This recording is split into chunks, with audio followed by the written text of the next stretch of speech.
Hello class. तो आज हम स्टडी करने वाले हैं B pharma 7th semester instrumental methods of analysis के previous year question paper 2024 and 25 का एक लॉन्ग इंपॉर्टेंट क्वेश्चन के बारे में।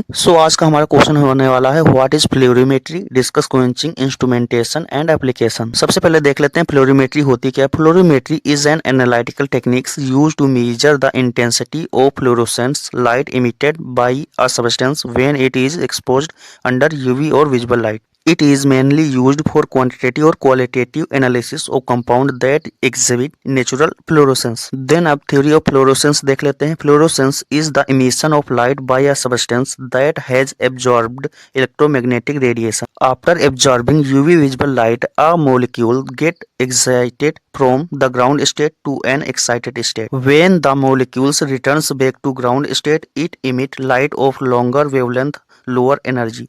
This emitted light is called fluorescence. So fluorescence is an extremely sensitive technique detecting molecules at very low concentration. Then अब देख लेते हैं factor affecting fluorescence. तो इसमें molecular structure, molecule which extend a conjugation alternating double and single bonds, aromatic rings and rigid structure tend to slow stronger fluorescence or flexibility in molecular structure often reduce fluorescence. Next factor है substituents group. The presence of different chemical groups on a molecular affect fluorescence. जैसे electron donating groups में hydroxyl और amine group और electron withdrawing group में nitric और carboxylic group. Then अब देख लेते हैं सोलवेंट्स कैसे अफेक्ट करते हैं. तो सोलवेंट्स की पोलैरिटी, विस्कोसिटी अफेक्ट करती है फ्लोरोसेंस को. नेक्स्ट फैक्टर है pH. pH can change the ionization state of molecules affecting their fluorescence. Then अब हम देख लेते हैं quenching के बारे में. Quenching refers to any process that decreases that fluorescence intensity of a sample. तो quenching यह एक ऐसी प्रोसेस होती है जिसमें किसी सैंपल की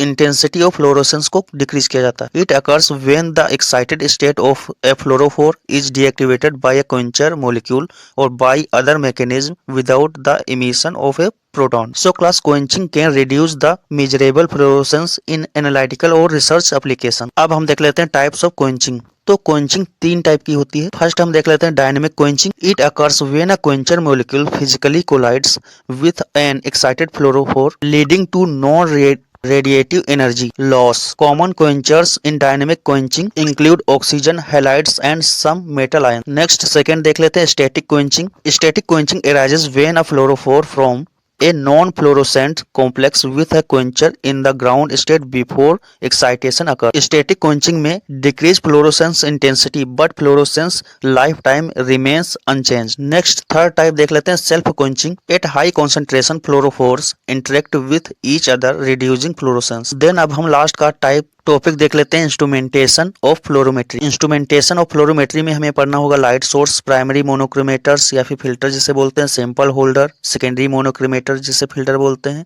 और डिटेक्टर और रिकॉर्डर. तो लाइट सोर्स देख लेते हैं. It can be of following types. Mercury vapour lamp हो सकता है या फिर जीनोन आर्क लैंप हो सकता है जिसका यूज करते हैं. देन अब हम देख लेते हैं primary monochromators also known as excitation monochromators selects a specific wavelength of light from the source of excite the sample. Then अब हम देख लेते हैं सैंपल होल्डर जो कि hold the test solution and ensure proper interaction between excitation light and the sample. Then अब secondary monochromator क्या होता है, also known as emission monochromator selects only the fluorescence emission wavelength and remove scattered excitation light. Then आप detector का use करते हैं. Detects the fluorescence signal and converts it's into electrical signal. और जो detect हुआ है स्क्रीन पर उसको हम रिकॉर्ड कर लेते हैं. Display the signal measured by detector can be a digital meters or computer software for data analysis. So class हमने आज फ्लोरीमेट्री को डिस्कस कर लिया. क्वेंचिंग क्या होती है, उसके टाइप्स कितने टाइप के होते हैं, इंस्ट्रूमेंटेशन एंड एप्लीकेशन को पूरी तरह से रिवाइज कर लिया है. अगर आप इसके नोट्स लेना चाहते हैं तो आप हमारे चैनल को सब्सक्राइब करके कमेंट करिए. आपको पर्सनली नोट्स प्रोवाइड कर दिए जाएंगे.